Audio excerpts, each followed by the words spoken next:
Merhaba, izlemek üzere olduğunuz video benim ilk seyahatim. Kendim anlık kalması amacıyla çektim. Benimle birlikte ilkleri deneyimleyeceksiniz bu videoda. İlk konaklamam, havaalanı, uçak, yurt dışı hepsinin ilkini tek başıma burada yaşıyorum. Bu yüzden kendim anlık kalması amacıyla bu videoyu çektim. İlkleri deneyimlediğim bu seyahatin hiçbir detayını unutmak istemedim. Bu yüzden böyle bir video çektim gezerken. Sonra da paylaşma kararı aldım. Zaten paylaşma niyetiyle de çekmiştim ama arkadaşlarımla sadece paylaşmayı düşünmüştüm. Benimle birlikte yaşadığım aksilikleri, pozitiflikleri, tanıştığım insanları ve birçok şeyi göreceksiniz. Bu video 2 bölümden oluşuyor. Çünkü çok uzun, dediğim gibi kendim anı kalması amacıyla çektiğim için hiçbir detayı atlamak istemedim. Detaylı çektim, uzun oldu.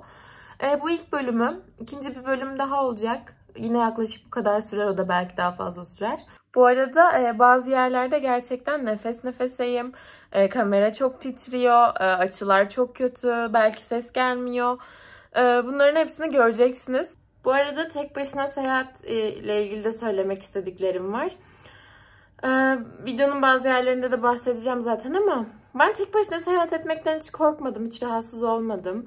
Etrafımdakilere söylediğimde herkesi endişeye düşüren konu bu oldu. Tek gidiyor olmam oldu. Ama açıkçası benim için hiç sorun değildi. Gezince de bu konudaki görüşüm değişmedi açıkçası. Hiç pişman değilim. Çünkü ben şöyle düşünüyorum. Eğer yanımda lokal biri yoksa yanımda götüreceğim insan benden daha iyi bilmiyordur. Muhtemelen eşit araştırmışızdır. Yolları, rotaları, zorluk kısmından bahsediyorum. O yüzden ekstra bana bir kolaylık sağlamaz yanımda birini götürmek. Eğlence kısmı apayrı. Orası gerçekten çok güzel olurdu eminim. Arkadaşlarımla gitsem, annemle de gitsem çok eğlenirdim. O kısım apayrı ama zorluk kısmında bana ekstra bir fayda sağlayacağını düşünmüyorum. Aksine şöyle düşünüyorum. Ne kadar kalabalık o kadar sorun gibi geliyor bana. Ama dediğim gibi eğlence edeceğim hiçbir laf yok. Yani o zorluk gelirdi ama eğlencesi de ayrı olurdu, bambaşka. Ama tek başına da bambaşka. Gerçekten keyif aldım. Hiç korkulacak bir şey olduğunu düşünmüyordum. Kanıtlamış oldum bunu da gerçekten. Ufak tefek aksilikler başıma geldi tabii ki, göreceksiniz zaten. Ama nasıl çözdüğümü de göreceksiniz. Hepsi çözülen şeyler, basit şeyler. Hiç problem değil. Bazı gereksiz endişelerim var, bazı gerekli endişelerim var. Hepsini göreceksiniz zaten. Bu amaçla bu video var. Dediğim gibi yani hani bir zorluğunu görmedim. Bahsedeceğim zaten videoda da. Tek zorluğu fotoğraflarımı çekecek kimsenin olmaması olabilir. Ama bu konuda da zaten insanlar bana çok yardımcı oldular genellikle. Görenler, böyle videodan ekran görüntüsü alıp fotoğraf çekmeye çalıştığımı falan görenler. Fotoğraflarımı çekecek kimsenin olmaması da apayrı insanlarla tanışmama vesile oldu aslında. Onu da göreceksiniz zaten. Yani bu yüzden şey diyemiyorum. Şu konuda çok zorlandım. Hani keşke yanımda biri olsaydı çok daha rahat ederim diyebileceğim bir konu gerçekten yok. Gayet rahat ve keyifli geçti. Böyle bir sürü insan tanımama sebep oldu açıkçası. Güzel oldu. Onun dışında seyahatte spesifik olarak beni zorlayan bir şey olmadı tek başıma olduğum için. Ufak tefek aksilikler yaşadım. Ama onlar da çok rahat bir şekilde çözüme kavuşturdum. Zorlandığım oldu, yorulduğum oldu. Ama bunların hiçbirinin sebebi tek geziyor olmam değildi. O yüzden endişelenecek kısım kesinlikle bence bu değil. Ben gayet memnundum bu süreçten. Tanıştığım yabancı insanlar da tek gezmeme şaşırdı. Bir noktada ben de tek gezmeme şaşırdım. Ben de şöyle şaşırdım. Havaalanına gidiyorum. Tek olan benim. Yani herkes yanında biriyle havaalanında. İşte bir yere gidiyorum, herkesin yanında biri var. Genellikle birçok yerde tek kalan bendim. Ama hiç problem değil bu benim için açıkçası. Zaten sosyalleşmem için de ekstra bir güzel sebep. Bu videoyu çekerken de hiç kendimi yalnız hissetmedim. O yüzden güzel bir deneyimdi. Memnun kaldım. Buradan finansal sponsoruma da teşekkür ederim. Aynı zamanda manevi sponsorlarım da var. Onlara da teşekkür ederim. İzlemek de keyif vermiştir umarım, ne kadar uzun da olsa. Dediğim gibi bu insanların izlemesi için çekilmiş bir video değil. Kendime anı bırakmak için çekilmiş bir video. O yüzden izlemeye çok hitap etmiyor olabilir. Olsun. Teşekkür ederim genel olarak herkese. Güzel bir deneyimdi. Kendime de teşekkür ederim. Güzel bir deneyim geçirdim. Bu kadar böyle. Görüşmek üzere bir sonrakinde. Çünkü 2 tane olacak bunlar. Şeye geldik. Evet. Ya ve bok bir dava. Saçım başım da çok kötü. Biliyor musun? Kiracı çıkartma davası. Ha şu mevzu ha. Ula dedim yani abla öyle bir şey dedik. Bunu söyletti bana en son.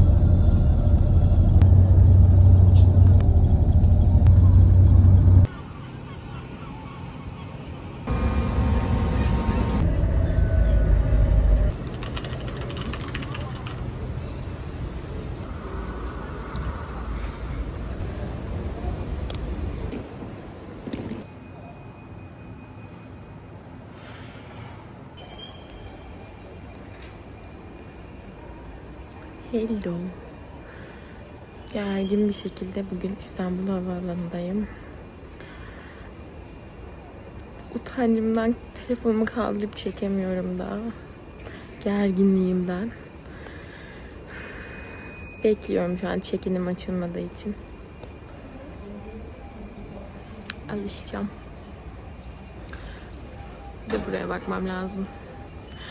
Rotamı falan hiç söylemedim. Çünkü bu video yüklenmeyebilir bile. Çünkü şu an bakacağız. Budapeşte bu arada ilk durağım ama bakalım. Bu arada havaalanı çok güzel. Çok. Bayağı beğendim. Az önce oturduğum yerde ve diğer oturduğum yerlerde hepsinde böyle priz falan var. Aşırı iyi yani. Boarding pass'im olmadığı için şimdi gideceğim. Kontrolü bekleyeceğim.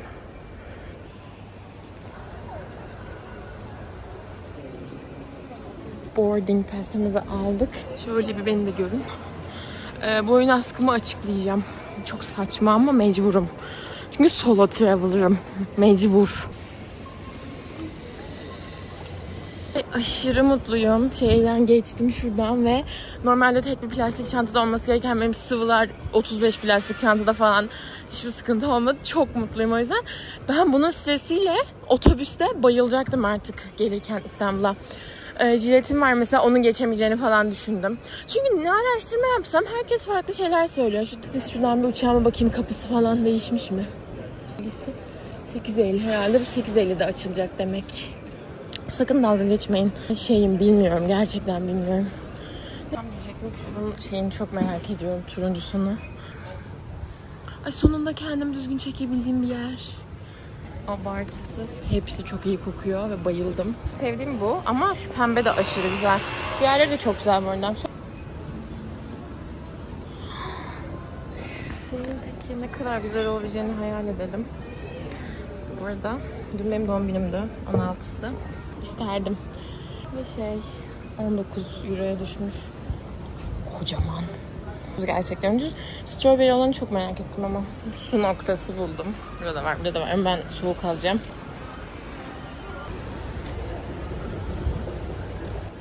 Eğitimi buldum.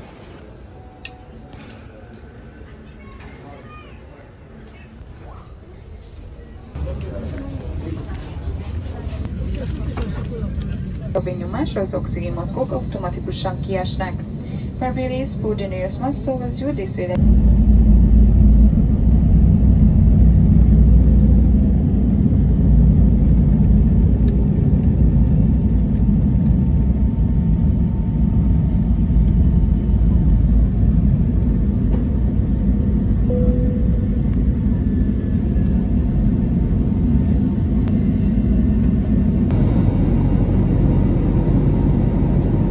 Székelővel vannak ellátva, amennyiben bármilyen segítségre lenne.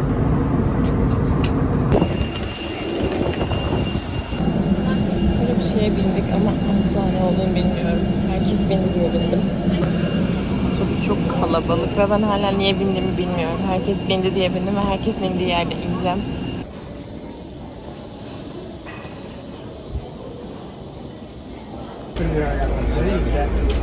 Şimdi otobüsten indim 100'e ve hostelimi bulacağım. Şu ara sokaklarda bir yerde haritadan bakacağım da. Tatlı bir yer. Binalar çok tatlı. Ben bir haritaya bakayım. Ondan sonra geri açarım. Biraz daha yürüyeceğim. Bu yolun biraz daha sonunda ama yerini güzel tutmuşum diye düşünüyorum. Yarın havaalanına giderken de indiğim yerden bineceğim karşıdan. Yakın yani şeye. Şu eşyalarımı bırakayım. Elimi yüzümü yıkayayım. Bir kendime geleyim. Üstümü başımı bir şöyle temizleyeyim, değiştireyim. Ondan sonra zaten gezeceğiz. Kulakları. Bu arada bu videonun amacı tamamen bana anı kalsın. Şurada. Şimdi. Ay bu dükkan falan ne? Ay şu şey mi? Cüce. Keşfetimi saran. Ay çok tatlı. Hostelimin güzelliğine bakar mısınız? Erken geldiğim için şimdi gidiyorum. Bagajımı bıraktım. Şimdi sokaklara gidiyorum. Şimdi paramı exchange'ledim. Bu arada asla şey yapmıyorum. Kendimi çekmiyorum çünkü rezalet görünüyorum şu an. Giremedim hostelime. Varmış o güzel şeyler. 20 de euro bozdurdum. Ne kadar etti? 7000 küsür bir şey. Forint. Şu Avrupa'nın kocaman salatalıkları yok mu ama? Bu da turşuluk herhalde. Kornişon. Kola falan arıyorum. Soğuk su falan ama nereden bulacağım bilmiyorum. Dolaşıyorum. Bu arada market o kadar kötü kokuyor ki yani. Böyle bayatlamış deterjan kokuyor. Çok kötü kokuyor. Tüpçü geldi sanırım. Gerçekten tüpçüyse patlayacağım. Sanırım öyle. Bu şeyimi aldım. Hostel check-in'imi. Bir dakika. Elime bir poşet alayım. Şimdi odamızı bulacağız. 327. Girelim bakalım.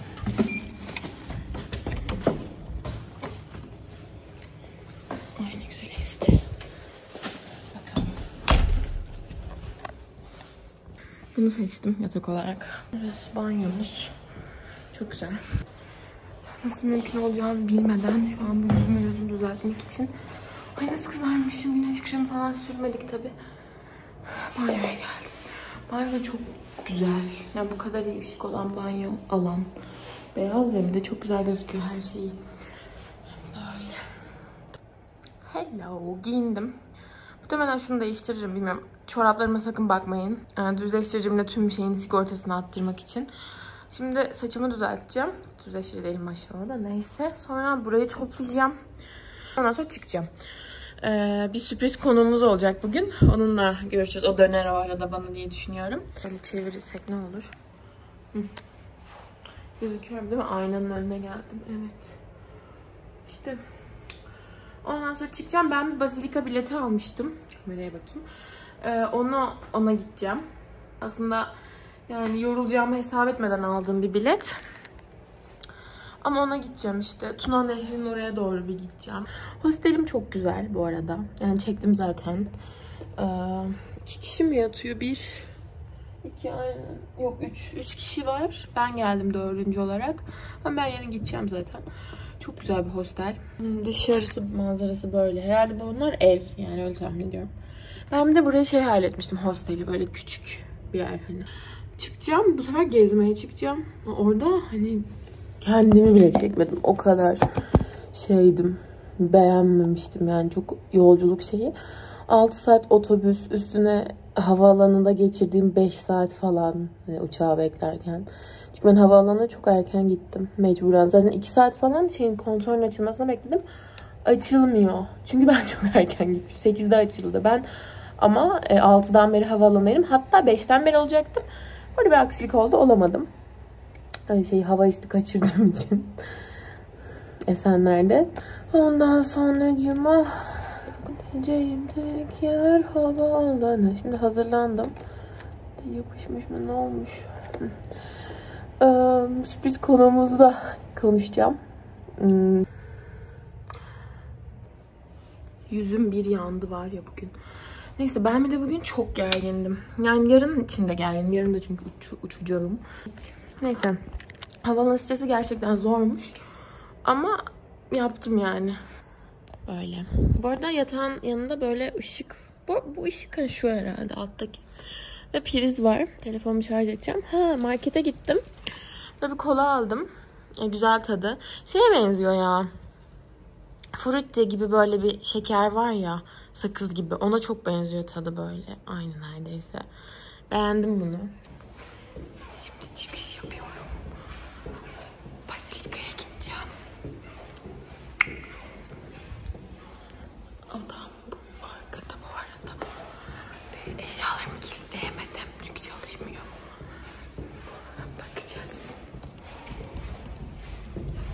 Ay çıktığım gibi şuradan sıcak vurdu. Böyle bir kapıdan giriliyor bu arada. İlk giriş, sonra içeride tekrar. Merdivenle inelim. Şimdi çıktım. Ve şimdiye kadar Budapeşte hakkında görüşlerim. Çok sevdim ben bu arada.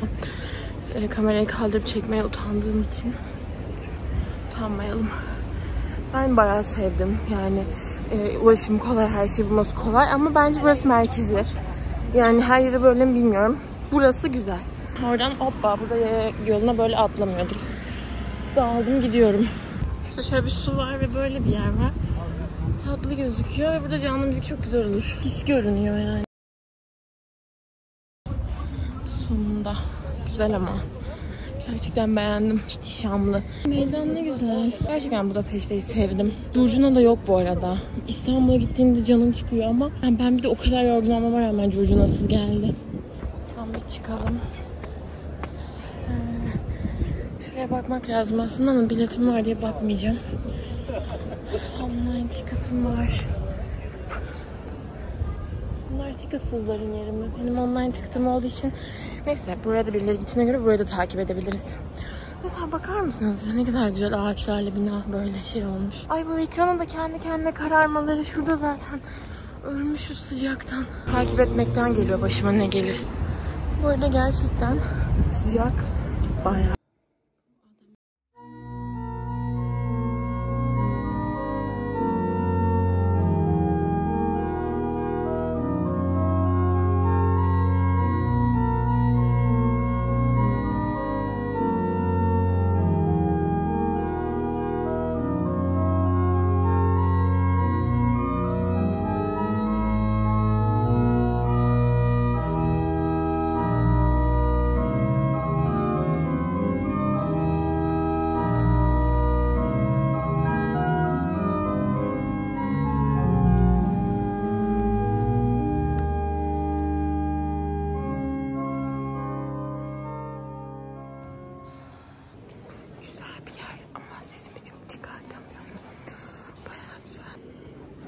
Hiçbir dinle ilgim olmasa da güzel. Burada böyle bir şey var. Özellikle bu çatıdaki detaylar çok güzel. Şu kısım çok güzel, böyle çiçekler falan olduğu için çok beğendim. Zoom yapamıyorum ama çektim zaten. Burada böyle mumlar var. Şimdi şu sandalyeleri bir oturayım, bir de oradan bakayım. Oturunca çünkü daha şey oluyor, tavanı falan görmek. Balıklar işte hemen arkamdan, kimse yoktu burada. Basilika turumun sonuna geldim. Tam dışı da çok güzel. Dışını şimdi geriden tekrar çekeceğim. Böyle şey gibi davranıyorum. Sanki ilk defa tek başıma yurt dışı seyahati değilmiş, ilk defa yurt dışı seyahati değilmiş gibi böyle her yeri biliyormuş gibi davranıyorum. Yani genel olarak bak, şu turistlerin şöyle toplandığı yerlerde bir şey oluyor. Ve benim kaçasım geliyor. Kavruldum ama var ya. 3 ton koyulaşacağım dönünce. Ne yapayım, değdi.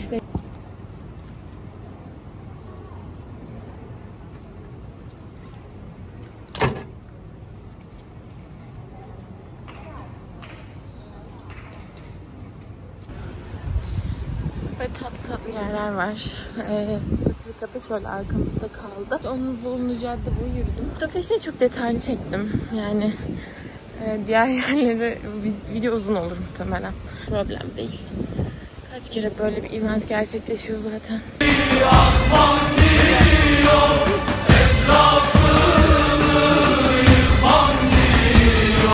Sonunda Tuna Nehri'ne ulaştım ve burası bana şeyi hatırlattı. Banu Alkanların falan Hindistan'a gittiği zaman böyle bir yerden denize giriyorlardı ve Safiye Soyman düşüyordu. Banu'nun günü.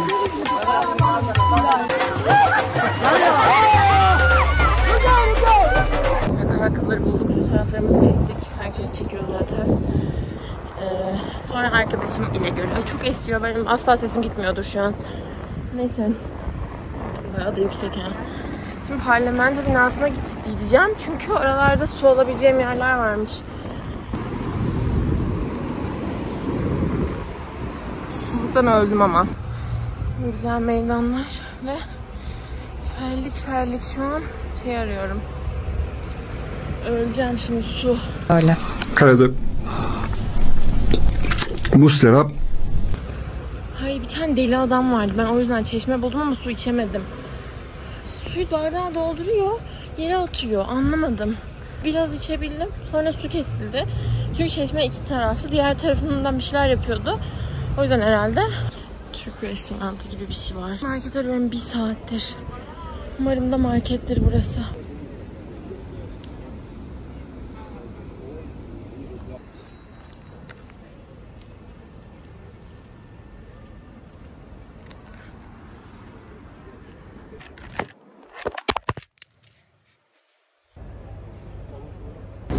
Hacer'le buluştuk. Hacer beni bir yere götürüyor ve bu şey aşırı hızlı. Ve çok sirkeci şeyi gibi. Evet. Ay cehennemin 7 katı. 24 saatlik bileti aldım. Zaten yarın da bineceğim ve bugün de döneceğiz. Meraklarını gidermek adına Nuni Hacer'le buluştuk. Şaraplarımız falan var. Bir şeyler yedik. Ondan sonra böyle çok tatlı bir yere getirdi beni. Biraz metro ile falan geldik. Ya çok mutlu o da. Ben de çok mutluyum. Keyfim yerinde yani bunun bilgilendirilmesi. Gene yazarım akşam şeye geçince falan. Böyleyiz. Şimdi Hacer'le yani sürpriz konuğumla Lidl'a geldik. Susuzluktan öldük çünkü. Hiçbir yerde düzgün su yok. Hepsi kaynıyor. Evet. Forint'i de bir çözeceğiz inşallah. Hacer'le en son biz 14'te de görüştük o gün. Ot'ta oturduk. Şimdi ikinci görüşüşümüzde Budapeşte'deyiz. Çok güzel. Evet. Ne bileyim ben bir daha görüşeceğimizi. Aynen öyle. Mutluyum ki ay flash açıldı. Ben ağlıyordum. Neyse açılsın. Bir manada. Ya şöyle ağlıyordum. Röportaj. Röportaj. Şöyle bir şey olmuştu. Ben şehri çok sevdim, aşık oldum. Çok güzel. Ama gerçekten insan bir noktada kendisi bir şeyler paylaşmak istiyor. Bu da çok mümkün olmuyor buralarda. Çünkü herkes yabancı. Kapattım flaşımı da. Karşıya geçecektik, sonra yetişemeyeceğimize karar verdik. Parlamento ve biz karşıya şimdi bu şekilde. Aynen ama gerçekten mesafe var yani. Böyle geçip bir de böyle geleceğiz biraz. Evet. Işıkların kapanmasına yetişemeyeceğimiz için biz de burayı kaçırmayalım dedik. Karşıdaki şey de çok güzel. Ben Budapeşte'yi çok beğendim. 10 üzerinden 8-9 rahat. Rahat yani. 10'da veririm. Diğer şehirleri görmediğim için şu an hiçbir şehre 10 vermiyorum yani. Çok beğendim. Çok güzel bir şehir. Hiç böyle turistler ucube değil. Çok güzel. Halk da ucube değil. Niye geçmiyoruz? Ha şunu bekliyoruz. Ben burada bunu görmedim. Kültürsüz demeyin sonra görmedim. Olmaz. Seviyorum. Burada bu parlamento binası neden oradalar? Orada ne değişikliği var? Acaba başka yerlerde de var bizim gördüğümüz ama ben böyle hiçbir yerde kümülatif olarak bir şey yapamam diyorlar. Bilmiyorum ki çok tuhaf.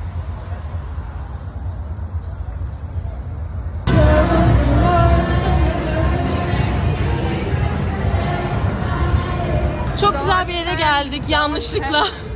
Çok güzel.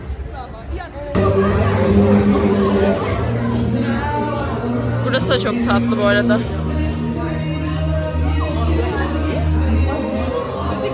Evet. Zaten buranın sesi dışarı taşıyordu. O kadar gürültülü. Ama bazı yerleri sakin. Şimdi bakacağız, geçeceğiz. Gidiyor.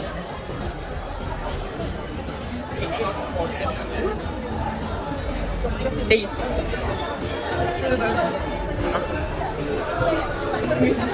Hostelde gitseydin ya. Hostelde şey varmış. Ayrı tuvalet hani. Odalar ayrı. Ben öyle bir tabela gördüm. Allah'ım.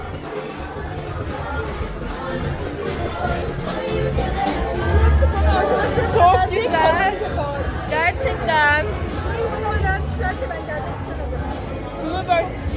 Bunun hosteli de var.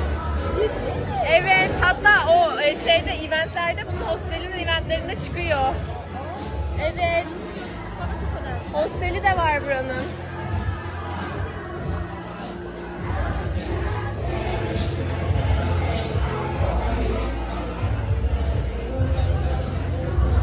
Ya burayı full çektim çünkü güzel.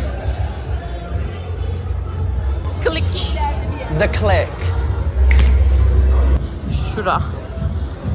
Ama kapatıyor. Ledler çok güzel.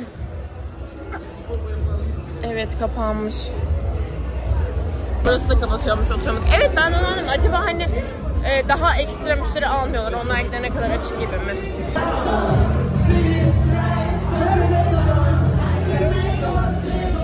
Yoksa bu kadar bok gibi söyleyen sanatçı. Aynen. Şimdi Hacer gitti. Ben çok berbat haldeyim yorgunluktan. Göründüğü üzere zaten. Odadaki kızlar uyumuşlar. Şimdi odaya sakince sessizce girip bakalım neler olacak. Üstümü değiştirmem ve çarşaflarımı geçirmem lazım. Şu kartı okutup geleyim, hadi bakalım.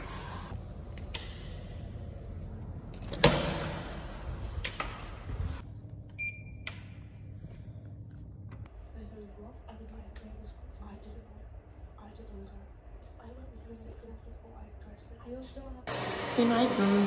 Kendimi çekemiyorum. Şimdi hostelin duşunun tadına bakacağız. Yeni uyandım. Saat 8:30. Çantamı falan biraz topladım. Eşyalarımı getirdim. Duş alıp onu da check out yapmam lazım. Bakalım. Benden önce kız da biraz pis yıkanmış. Neyse. Dişimi fırçalıyorum ve aşağı bakalım. Çok güzel bir yer.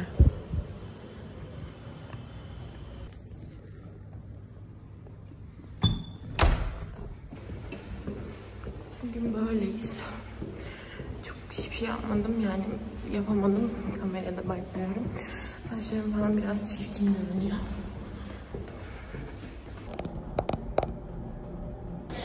Check-out'u yaptım. Asansörde bir çocuk bana tuttu. Kaçıyordu asansör. Yazık, çocuk 4'e çıkacakmış. Benim yüzümden 0'a indi. Şimdi geri Budapest sokaklarına. Dün Hacer'le burada mı? Şurada oturduk. Ve şey yaptık. Bir şey içiyorduk. Su içiyorduk herhalde. Sonra pizza yemeye gittik zaten. Hostelimin yanındaki Dilim pizzacıdan. Yorgun olmasaydım yani çok daha gece boyu da gezerdik de. Artık ölmüştüm ama o da yoruldu. Şimdi tekrar markete geldim, yiyecek bir şeyler aldım. Bunlar pişirme gerektiriyor mu acaba? Gerektiriyor gibi sanki. Şu gerektirmiyor gibi de. Çocuklar ne böyle, okul gezisi mi var? Ve şurada turist gibi insanlar var. Muhtemelen yüzey oradadır. Sırt çantam çok dengesiz şu an. Tek tarafı eğimli. Benim dünden 24 saatlik biletim vardı. Hacer bu geçiyor dedi. O yüzden tekrar okutmayacağım ama geçmiyorsa da kartımı okuturum. Zaten çok ucuz. 9 lira çekmiştim kartımdan ve havaalanından buraya çok uzun bir yol geliyor. Şimdi merkezden bindim. 24 saatlik bilet burada geçmiyormuş. Tekrar şuraya okuttum. Sokaklar çok güzel. Çok böyle ferah geldi bana. Gerçekten Avrupa fanlığı değil. Çok ferah. Çok güzel.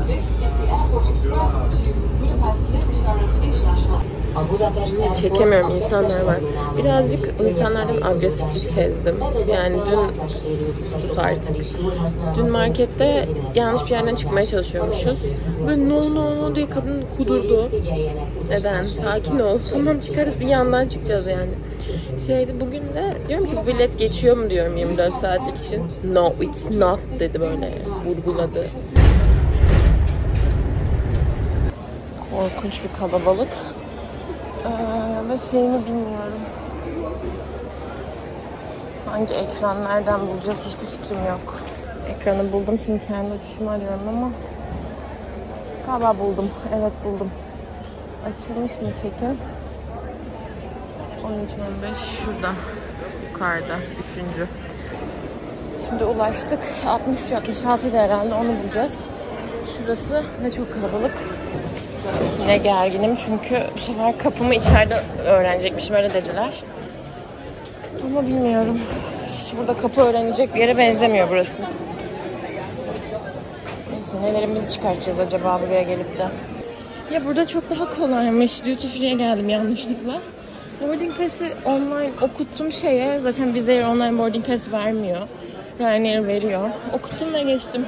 Şimdi kapım belli olmuş. Onun da mesaj uygulamadan bildirim geliyor. Yani çok iyi. Böyle buranın havaalanında. Güzel bence. Ben beğendim. Ama İstanbul Havaalanı kadar şey değil. Büyük değil. Ama gereksiz büyük mü o da biraz, bilmiyorum. Güzel yani. Çok rahat geçtim. Bu kadar beklemiyordum. Bir tane güvenlikten geçip havaalanına girerken bir güvenlik yok. Şimdi gate'imi buldum. Ama bir sorunumuz var. Şu adam, işte bir ayakta bir adam var. O deniyor diye ben de deneyeyim dedim şu size ve çantamı sığdırmaya. Şuradaki sığmıyor. Dikine sığıyor ama yan olarak sığmıyor. Dikine de zaten üstten şey olmadığı için.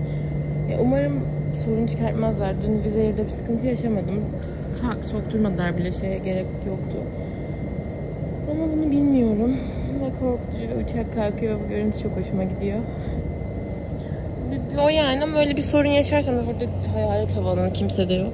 Öyle bir sorun yaşarsam da yani üst üste giyer binerim. Ne olacak? Avrupa boyu yelpazem vardı. Olacaktı. Kimse duyamıyor şu an, çok iyi.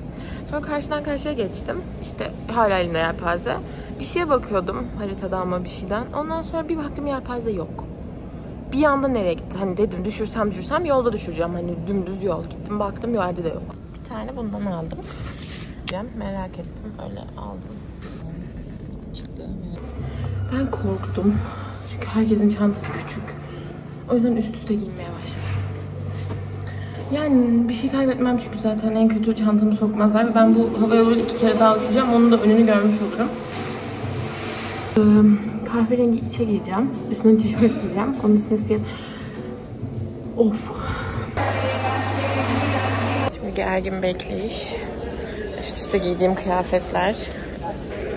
Moment of truth. Gerçekten boşuna bir saattir her şeyi giyiyormuşum. Hiç sıkıntı değil. Ben zaten önemsemedim. Hani bir daha uçacağım için bunu bilmeye ihtiyacım vardı, garanti etmeye. O yüzden sorun değil ama hiçbir şey yapmadılar. Yani telefonumdan şeyi okuttum. Online check-in yapmıştım zaten onu. Ve sonra pasaportuma sadece baktı ve bindim. Bu kadar. Geldim buraya yani. Henüz binmedim de. Çok iyi. Şu an üstümdekileri çıkartabilirim yani.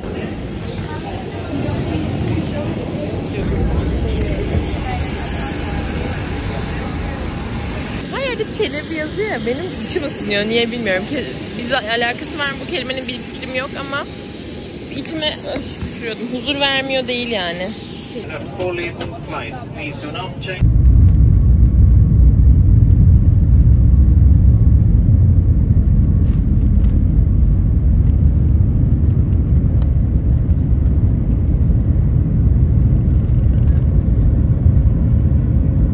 Şimdi indik uçağımızdan. Ben kalabalığı yine takip ediyorum.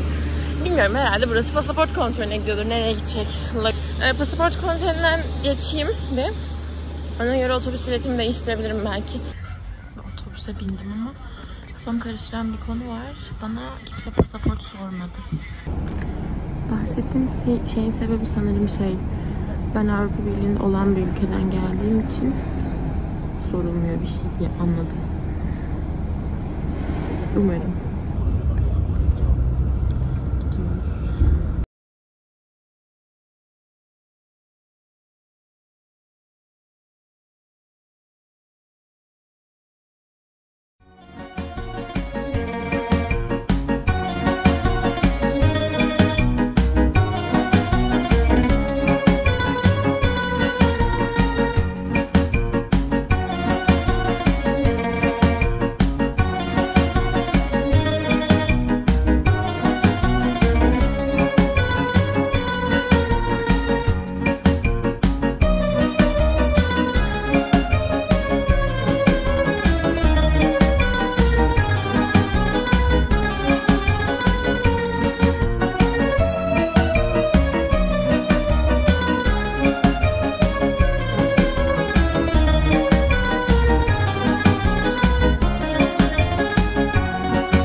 Şimdi Venedik'e indik.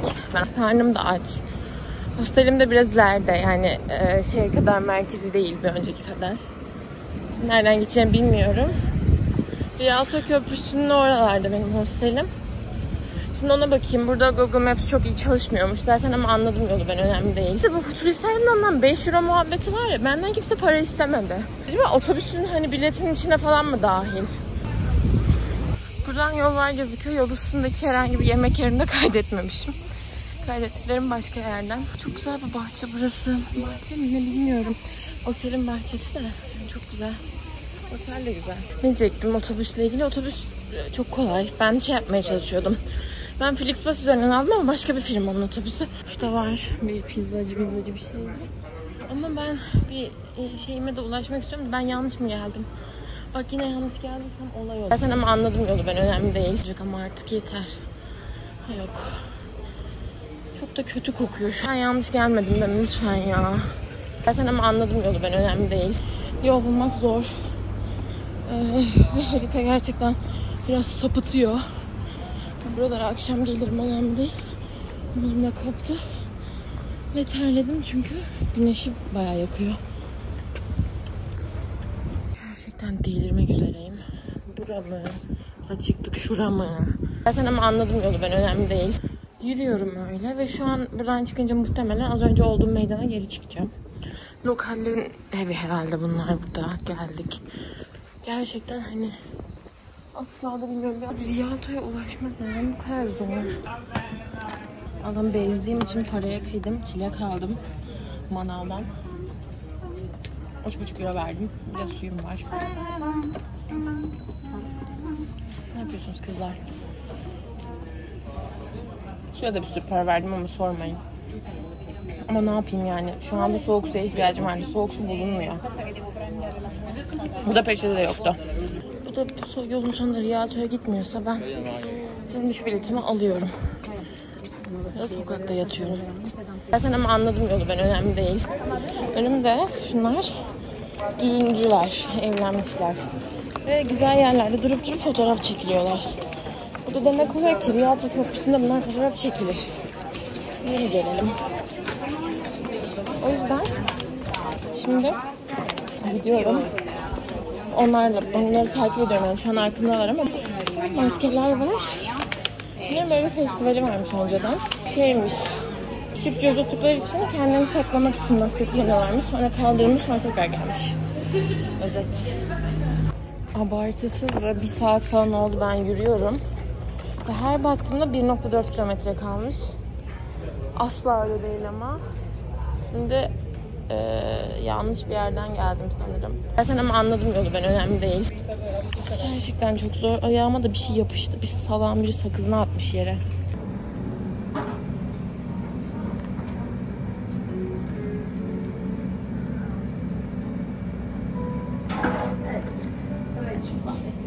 Burayı videolarda çok görmüşüm. Gelato aldım bu arada, onu yiyorum. Story'de paylaşıldı. Gondol yapım yeri gibi bir şey burası. Ben hala yolumu bulamadım ek olarak da. Zaten ama anladım yolu, ben önemli değil. Burası biraz pis kokuyor. Deniz kokuyor yani. Deniz de değil de kokuyor işte.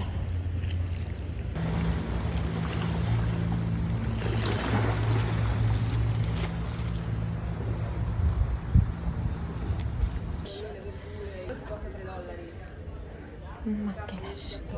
Hep merak ederdim böyle işte Venedik gibi falan turistik yerlerde yaşayan insanlar mesela böyle temel ihtiyaçlar işte kırtasiye, işte onu çekiyorum zaten, nasıl karşılıyor diye görmek beni biraz rahatlattı. İçimdeki sorulardan biri gitti. Şimdiki en büyük soru zaten şey, ay tamam doğru geldik bu şeye bak, binaya. Şimdiki en büyük soru, bu hosteli ben kaç saate bulacağım? Bulacağıma inanıyorum bu arada da. Şunlar çöp mü? Sigara söndürülüyor da hani çöpse ben elimde çöp taşıyorum. Şu an taşımayayım diyeceğim de. Doğru. Bu dükkanın önündeki köprüden karşıya geçeceğiz.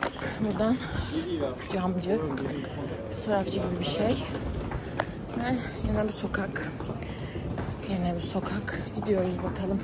Bir dakika, bir şey var burada, bir event.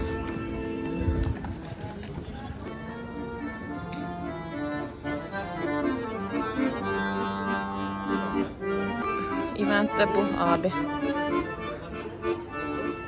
Bir herkesi mal etmiş. İnsan, tüm turistler şu an benim gibi gözlerini kısmış.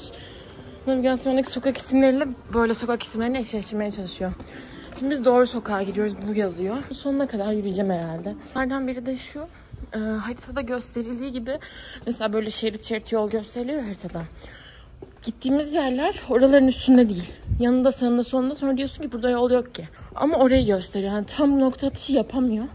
Çok haklı, yapamaz tabii ki. Çok fena yani. Bir buçuk saat falan oldu. Yani gezmiş oluyorum. Bunu okeyim de. Şimdi. Burası Cinli. Burası normal. Bu mesela oturmaya gelinir ama benden 2 kilometre uzakta olduğu için gelmem. Ben yarın gerçi daha rahat giderim de geri gideceğim. Otobüse bineceğim gittiğim yerden. O çok sıkıntı değil bence çünkü artık öğrenmiş olurum. Zaten ama anladım yolu ben, önemli değil. İşte böyle erken çıkacağım zaten. Bir de şu avantajım var. Bugün o yüzden kendi hostelimin etrafını ve kanalın öbür tarafını gezeceğim. Çünkü orada Rialto Köprüsü'nden geçip daha yakın çünkü. Yarın da gezeceğim. Buraları yarın. Hani bu kısımları biraz daha. Çünkü yarın zaten yolum bu tarafta olduğu için kaybolursam da otobüs durağıma doğru kaybolurum. Daha iyi olur benim için. Ama şu an yanlış geldik sanki gibi geldi bana. Zaten ama anladım yolu ben, önemli değil. Geldik. Bir yerden dönmemiz gerekiyordu. Neyse büyük kanalın oraya geldik. Taksi varmış da ben kanalın diğer tarafını geçmeyeceğim. Nasıl biliyor musunuz? Anlatayım size. Bir tane daireyi ortadan ikiye bölün. Bu Venedik olsun, tamam mı? Bir tarafının en ucunda ben varım şu an. En altında, en güneyinde. En kuzeyinde, böyle en kuzey değil de işte kuzeyinde de benim kalacağım yer var. Bu bana diyor ki harita karşıya geç diğer daireye. Ben niye geçeyim oraya? Sonra bir daha yürüyüp kuzeyden tekrar geçmem gerekiyor. Bu kadar yer yön bilgim var da niye hala kaybım? Bilmiyorum, şu gölgede az durayım da. Ya da durmayayım, gideyim şu ileriye. Çünkü bu sefer oradan döneceğim zaten. Daha da bir şey yapmam. Eşek gibi tüm yolu. Bakın tüm yolu yürüdüm. İkinci dönüşüm şu an. Neyse. Zaten ama anladım yolu ben, önemli değil. Şurada işte şu köşedeydi o adam. Çok güzel. Ama sıkıntılı. Şu KFC olduğu için çok komik bir espri yapardım. Ve Sıla çok gülerdi. Ben yapmayayım, siz anlayın. Salak kafam, oradan yol yok diye geçmedim. İşte böyle oluyor. Yok gözüküyor, var çıkıyor. Köşede varmış mesela. Nereden bileyim ben. O yüzden şimdi buradan bunların döndüğü yere dönmezsem, tabii başka yol yok zaten. Eğer burası da geldiğim yöndeyse ağlayacağım. Şakasız. Allah kahretsin. Boşa yürüyorum. Gerçekten geldiğime pişman olmama ramak kaldı. Harita beni buraya getirdi geri. Zaten ama anladım yolu ben, önemli değil. Yani harita çalışmıyorsa ben nasıl gideceğim acaba? Hani bunu... Yok yani, ağlayacağım artık. Şuraya 5. gelişim, abartısız. Sinirli ve böyle. Ya sinirli de değilim. Hala hani mutluyum ama çantam da çok ağır ve gerçekten yoruldum ve ben bu yorgunluğu gezmeye harcamak isterdim. Yerimi bulmaya ve aynı yere 5 kere dönmeye değil. Giriyorum çıkıyorum sokaklar. Bak Venedik'te 5 gün falan geçirsem gerçekten burayı çok iyi öğrenirim. Hızlı öğreniyorum yolları ben ama hani burada şu an başka benim hiçbir çarem yok. Şu amca gidiyor mesela, orada da yol yok, yol bitiyor. Ne yapacağım bilmiyorum. Aynı yere geldikten sonra ben karar verdim. Artık insanlar nereye giderse kalabalık oraya gideceğim çünkü bana gösterilen yerlere turistler girince onlar da bulamıyor. Yani benim girdiğim yerlere girmeden yolu da takip edeceğim. Bir tane köprü var. Adını unuttum. Oraya, onu bulursam gerisini bulurum zaten. Ama yok yani, hani asla. Gene şu lanet olası meydana çıktık, hatırlıyorsunuz. Ben buradan geldim zaten. İşte beni buraya kim getirdi? Ben kendi rızamla mı geldim? Hayır, harita getirdi. Dediğim köprü bu. Barnaba. Şimdi buradan geçip bir süre düz yürüyeceğiz. Tamam, şimdi biraz buldum. Bunun fotoğrafını çekeyim, güzel gözüktü. Şimdi suyumu doldurdum. Şurada çeşme var. Bizi de beni bekledi. Böyle bir yer. Hala hostelim değil bu arada. Hani yürüdük buraya ulaştık demek istiyorum. Şimdi biraz daha yürüyeceğiz. Bayağı daha. Bakayım ne kadar, nereye gidiyoruz.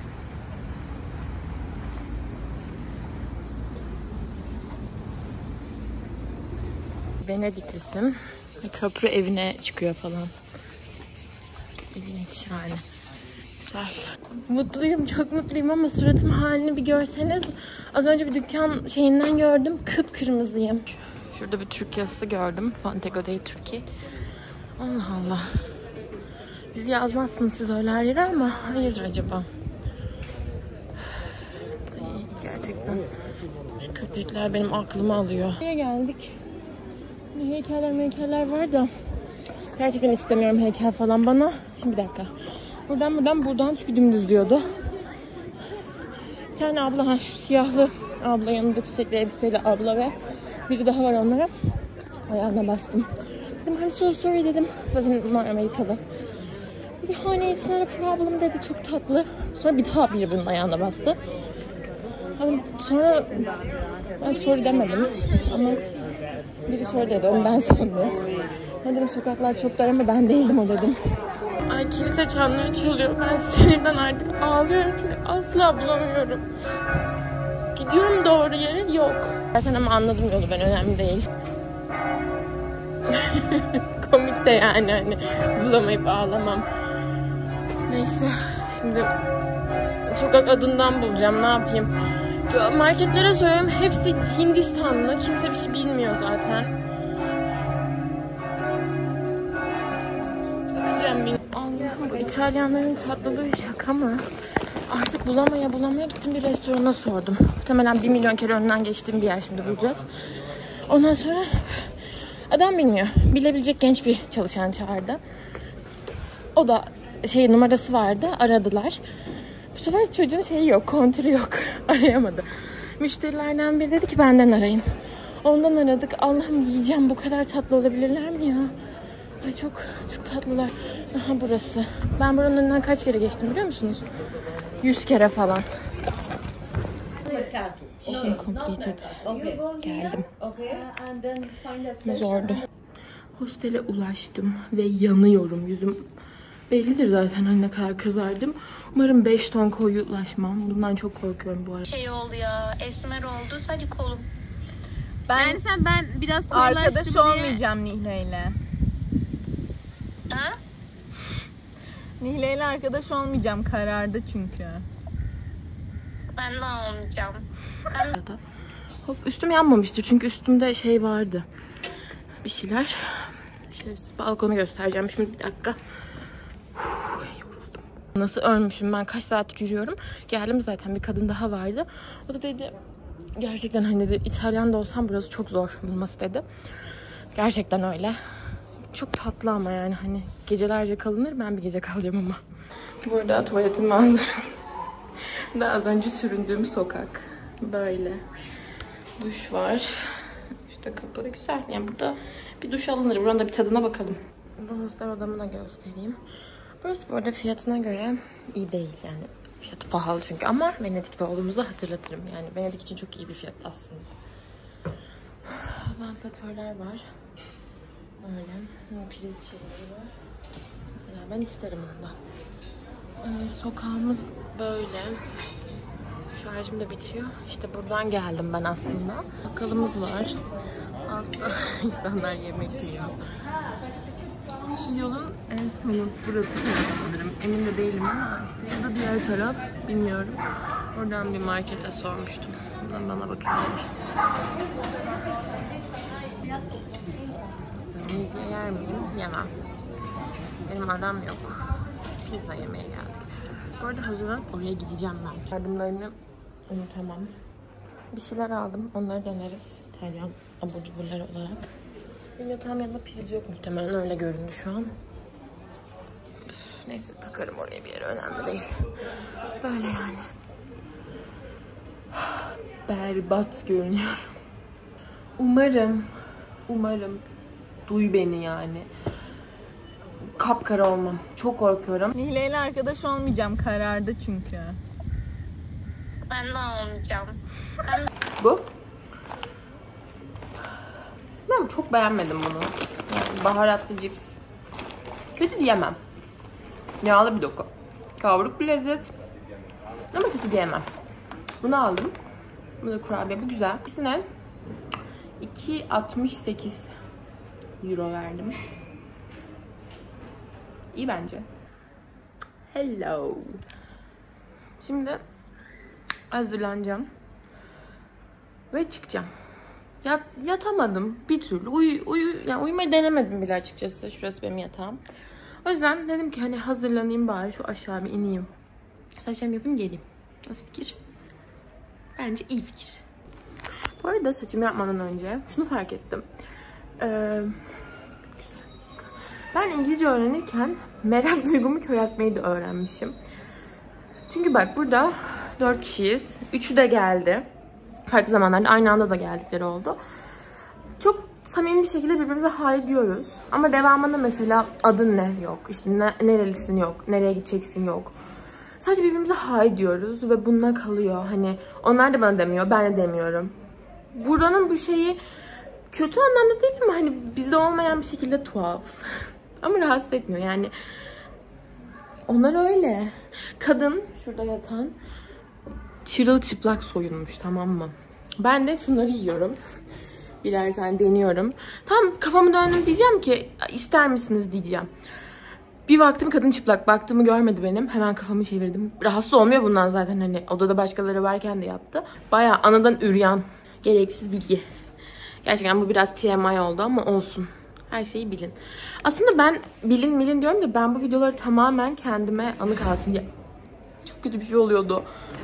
Şunu çektim, düşüyordu. Neyse, kendime ana kalsın diye çekiyorum tamamen. O yüzden hani atarım, atmam. Tamamen değişebilir bunlar. Ay, kolum yoruldu. Omzum, kollarım o kadar ağrıyor ki dert yakınma kısmına geleceğim zaten de. Felaket yani. Bugün çok yorulmuşum ben. Yani yorulmuşum değil, yoruldum. Bile isteye oldu. Şöyle bir açı mesela ne kadar güzel olurdu ama ben şimdi prizli bir yer bulacağım. Mesela burada var ama kızın yatağına oturmak istemiyorum. Bir banyoya bakacağım. Ayakkabılarımı giydim onun için. Hostelde ben çorapla dolaşıyorum. Dün de öyle yaptım. Bir şey olmaz. Ne olacak? Tekrardan saçımı yapıp geleceğim. Bye. Hello. Döndüm. Şimdi giyinelim. Çıkalım. Evet. De kirpiğim düşmüş mü bir şeyler, onu bir düzelteyim ben. Düzgündü az önce. Çok düzgündü hem de. Final look. Şimdi çıkacağım ama önce bir su alayım. Almanlar var. Buradan mı çıkmıştık? Evet. Biletleri var. Bu arada itiraf ediyorum ki korkunç gözüküyor biraz. Ama mesela şey gibi değil mi? Bir film var, İdil'le izlemiştik. Koyacağım yani, adını hatırlamıyorum.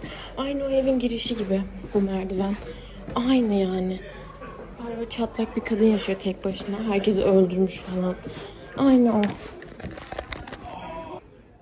Hello. Şimdi bir düzenleme yapıp şeye gideceğiz.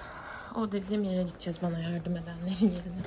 Bu arada sadece yardım ettikleri için gitmiyorum. Sakın öyle sanmayın, gayet güzel bir yer. Burada ne olmuş? Ay, gerçekten korkunç derken şaka yapmıyordum. Gerçekten şaka yapmıyordum yani. Aynısı o filmin. Filmi de öneririm bu arada. Daktilo. Çok güzel. Hadi gidelim. Şimdi bir dakika, flaşı kapatacağım. Flaşı kapattım. Hiçbir şey gözükmüyor tabii. Buongiorno. Böyle bir yer. Şeyimiz. Böyle işte buralara girdim falan. Allah'ım, travma hatırlamak istemiyorum. 3 euro verilir mi bir bardak Hindistan cevizi kokonata? İspanyolcadan ötürü İtalyanca anlayabiliyorum ama şey değil. Çok değil yani. Geldik bu arada. Şey olacak. Bir şey vino. Pane vino. Aynen burası. Bu arada buraya lokaller geliyormuş hep herhalde. Çünkü hep şu anda lokal var. Çekmek istemiyorum. İnsanları görüp kızarlar diye korkuyorum. O yüzden gözümü izleyeceksiniz. Şöyle bakayım. Bana menü verirlerse ben de bir şeyler yerim. Sokağımız. Benim hostel. Şurada bir, onların üstünde bir yerde işte. Güzel ama.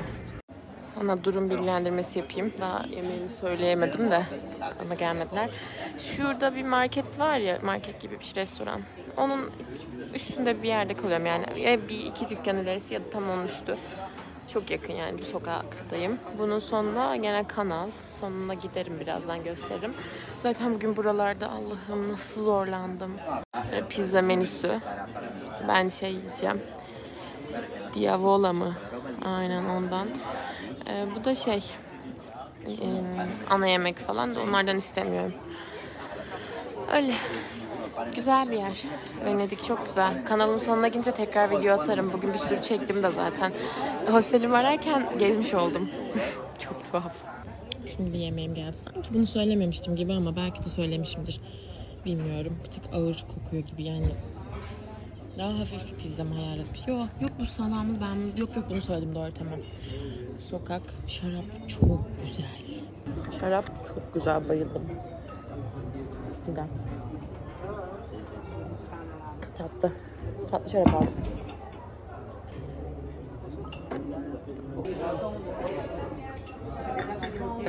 Böyle bir şey getiriyorlar. Böyle kuru ekmek.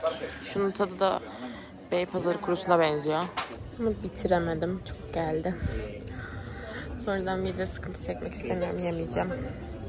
Ama güzeldi. Ben niye wow olmadım bilmiyorum. Gerçekten güzel bir pizza. Ama yani pizza.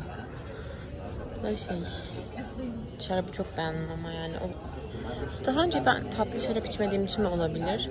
Tatlı şarap konseptini zaten seveceğimi tahmin ediyordum ama bu yani çok güzelmiş. Aşırı.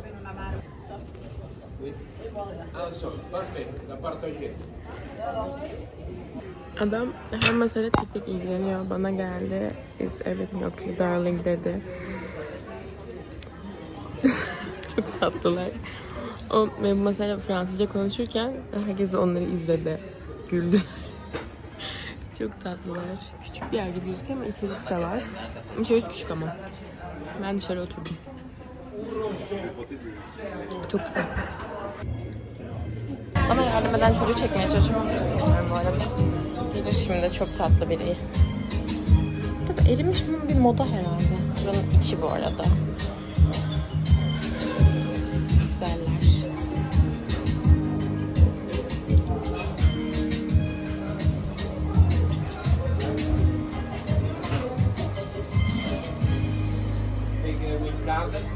No cash.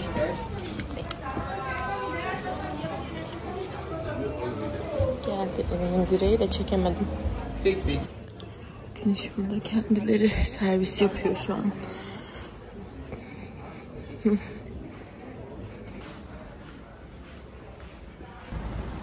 Beğenmedim. Your picture? Yeah.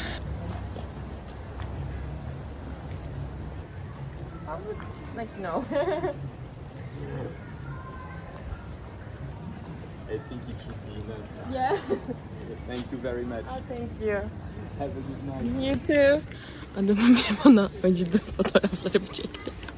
Güzel çıktım bilmiyorum, gidiyor şu an. Buralarda fotoğraf çekilelim. Olur mu? Şu kolonlar mesela çok iş görüyor biliyor musunuz? Şey gibi, Selena'nın o yeri gibi. Mutluyum. Ben yine pis kokuyor. Korkuyorum var ya, böyle şeylerden hep korkmuşumdur. Böyle az önce telefonumu ben şurada o köprü var ya şu fotoğrafımı çekilen. Onun diğer taraftaki ucuna koydum çantama yaslayıp. Yani düşseydi çantamı da kaybederdim, telefonumu da. Acaba bu masalar ne? Ha, burası pazar olabilir mi? Pazar. Bence çok pazar burası yani. Aşırı pazar bir yer. Ben pazarım diyor. Acaba şey mi yapsak? Rialto Köprüsü'ne mi gitsek? 210 metre gözüküyor ama bu Venedik'in 210 metresi 3 kilometre falan ediyor. Ama yani bilmiyorum. Su buldum da. Şuradan yol var deniyor. Bir bakayım. 5 dakika içinde ulaşamazsam. Ya gerçi gidilir. Ben hayatıma Venedik'e bir daha ne zaman geleceğim? Ya mesela Venedik'e ben tekrar gelir miyim? Gelmem. Çünkü şey benim için hani burası. Okey çok güzel falan da hani burası gerçekten yorucu bir şehir. Ben yolu bulamadım diye demiyorum. Genel olarak gitmek istediğiniz hiçbir yeri bulamazsınız. Çok şey. Ben bugün hostele vardığımda dolu artık. Bir kadın da öyle söyledi. Yani İtalyanlar da bulamıyor dedi. Bulamazlar yani. Şimdi dank etti bana. Rialto'nun pazarı var. Rialto Mercato diye. O burada kuruluyor muhtemelen. Hiç araştırmadan gelmiş olmam da. İroni mi? Burada da. Sonra Rialto Köprüsü var. Bunun bir tarihi bir şey vardı. Ben her şeyin tarihini araştırdım böyle. Araştırmadım değil ama unuttum. Bir tane köprü var. Ona gitmemiz lazım aslında da. Yarın anca gidebiliriz ona. Yani bugün bu akşam gidemem. Zaten gündüzü daha güzel olur herhalde. Ahlar Köprüsü. Yani buraya gelmişsek ona gitmeliyiz. Neyse şu haritaya bakayım öyle devam edelim. Şöyle bir meydana. Security varmış. Security'ler de hep böyle şey seçiyorlar. Neyse. Solo traveling hakkında konuşabilir miyim? Daha bugün ikinci ülkem. Hani ikinci ülkemdeyim. İkinci şehrimdeyim aynı zamanda. Solo traveling'i şimdiye kadar çok sevdim. Yani şey dediğim bir an 2 gün için. Umarım bundan sonra da böyle olur. Hiç şey dediğim bir an olmadı. İşte yanında biri olsaydı çok rahat gezerdim. İşte yanında biri olsaydı şurada çok hiç zorlanmazdım. Hatta aksine hep şey düşündüm. Yanında biri olsaydı hani sonuçta ne kadar insan o kadar dert. Kalabalık. Daha zor gezerdim gibi geliyor. Bak Rialto Köprüsü'nü bulduk. Yanlışlıkla buralara bakalım derken. Şu ilerideki olması lazım. Şuralara bakınca bizim sokağın niye boş olduğu anlaşılıyor. Çünkü hayat buradaymış. Bakın. Orada da birileri var. Bu taraf daha kalabalık gibi. Evet. Ben burada selfie yaparım anca. Çünkü hiç kimseye de güvenmedim. Burası işte kanalın diğer tarafı.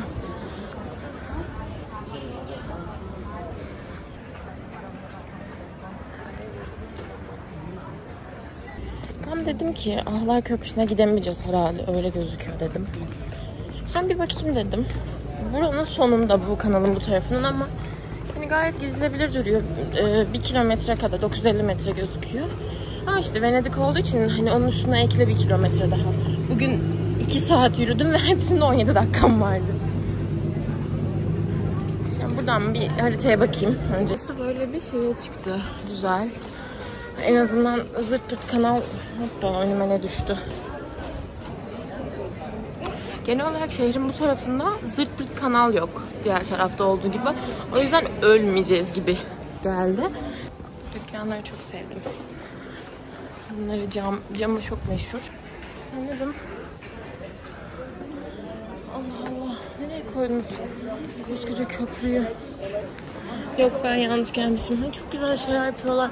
Bu arada bundan bizim Safranbolu'da da çok bu cam işini yapanlar var. Kolye çok yapıyorlar. Burada obje daha çok görüyorum ve çok güzeller. Şu göz ne güzel. Hayvanlar da çok güzeller. Şeyde çok rahatım düz yürünecek yollarda. Ama böyle hafif bir dönme yeri bile varsa hemen açıyorum. Çünkü bugün hemen açmadığım için 3 saat yürüdüm. Böyle son anda benim ağlayıp şeyi bulamamam tamamen benim hatam ama hani artık böyle bir burnout olmuştum. O yüzden ondan kaynaklı yani gözümün önündeki kapı. Ama ben işte biraz da hani küçük yazılmış falan dikkat etmedim. Ben o kapılara dikkatli baktım aslında. Dikkatli bakmamışım tabii ki de hani detaylı diyelim. Baktım. Galiba yaklaştık. Venedik hakkında izlenimlerim güzel. Sadece biraz sıkıştırdığımı düşünüyorum. Snack bar yani şey kızarmış bir şeyler. Ay bismillah. Geldim ya şuradan. Buranın fotoğraflarını çekiyordum bir saattir. Döneyim bakayım arkamda ne varmış. Arkam daha da güzel. Çok güzel. Yani bu kısmını daha çok beğendim kanalım bu arada. Yani bayağı güzel. Bu binanın adına bina dediğimde ama ne aşırı güzel. Bak her şeyi zoomlayayım. Hatta burada bir Osmanlı padişahının resmi olduğunu biliyorum. Orasının burası olması. Hatta resim de bu sanırım. Hayır bu olmayabilir. Unutun dediğim. Ama olduğunu biliyorum. Şuraya bakalım. Bakayım tanınacak mıyım resmi. Şeyle ilgili bir resim. O zaman tüccarlar bizim oraya bir şeyler sokmaya, bu galiba. Bir şeyler sokmaya çalışıyorlarmış işte ülkeye, Osmanlı'ya. Ama hani tabii sokamıyorlar. Şu galiba. Bilmiyorum. Hepsi çok benziyor. Hatırlamıyorum tam ne gördüm. Hikayesini hatırlıyorum. İşte sonra hani Osmanlı'ya nasıl ne sokacaklarmış ya? Ceset mi? Bir şey öyle bir şey hani. Ve bunun kokusu bastırılsın diye domuzla dolu. Evet bu olması lazım. Şimdi resim açık oluyor. Flash bir dakika. İşte şeyle domuz dolu sandıklarla böyle domuzun katladıkları sandıklarla içeri sokuyorlarmış. Hikayesini tam öğrenip şey yaparım. Kendim düzeltirim videoda. Ondan sonra hani rahatlıkla sokabiliyorlarmış çünkü Osmanlı domuz ve bizim bug'ımızı bulmuşlar yani resmen. Fotoğrafın bu olması lazım ama yine de emin değilim bu arada. O yüzden hepsini çekelim. Ya zaten hepsini çekeriz de. Neden güzel. Beğendim.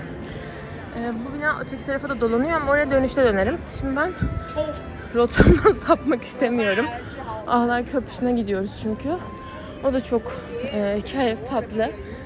Hikaye denebilir mi? Denebilir bence. Adı oradan geliyor sonuçta. Ne kızardığım belli oluyor. Bu demin fotoğraflarına, videoda gösterdiğim şeymiş. San Marco Bazilikası'ymış. Bir de çünkü burada Dükler Sarayı falan var. Ve ben dediğim gibi unutuyorum.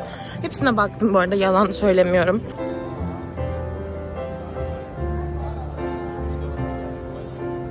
Şimdi etrafı çekmeye devam ediyorum. Beni her zaman görürsünüz. Ahlar Köprüsü'ne herhalde gelmişizdir artık. Çünkü kanalın öbür ucundayım. Buranın artık karşısı ada gibi yerler falan var. Oralara gidiyor. Ama Ahlar Köprüsü'ne sanki ara sokak gibi bir yer olmalıydı. Bir dakika, bir daha bakayım. İşte bir adam var. Çıkıyormuş şu an, bilmiyorum ama orada dikiliyor. Gül uzatmaya çalıştı ama ben tabii ki dersimi çalışıp geldim. Direkt no dedim ve gitti. Şöyle ekipmanım olmadığı için benim videolarımı titrek izliyoruz. Ne yapalım? Bu arada yine harita benim aklımla oynuyor. Bilmiyorum. Buraya kadar geldim yani, hani şu an hostelden de uzaktayım. Bir bulamayayım o şeyi, görün o zaman ne oluyor. Gerçekten bu harita yani delirtir insanı. Şimdi doğru gidiyorum muhtemelen de. Arıyorum mesela, ya buraya geliyorum, burada gösteriyor arkamdaki şurada. Oraya gidiyorum, burada gösteriyor. Meğer bambaşka bir yeri seçmiş kafasına göre benim gideceğim yer olarak. Oraya göre beni yönlendiriyor. Ne bileyim ben.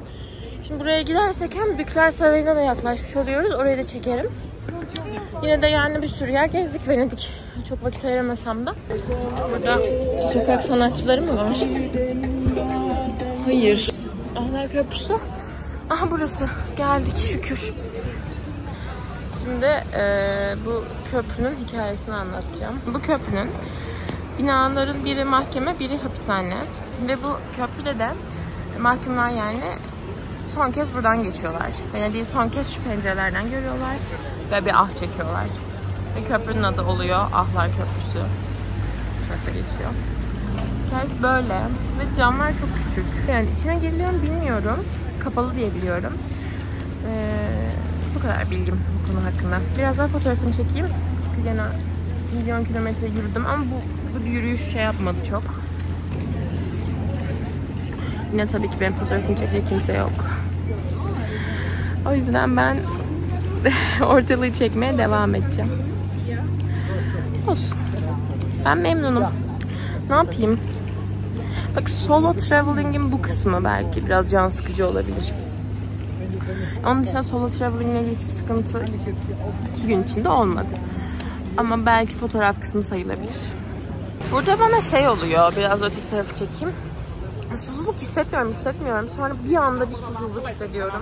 Bu Avrupa ışıklarını çok seviyorum, sokak ışıklarını. Aşırı. Çok huzur veriyor bana, sebepsiz.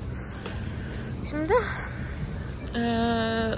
Dükler Sarayı var ileride. Ona gideceğim çünkü bu kadar geldim.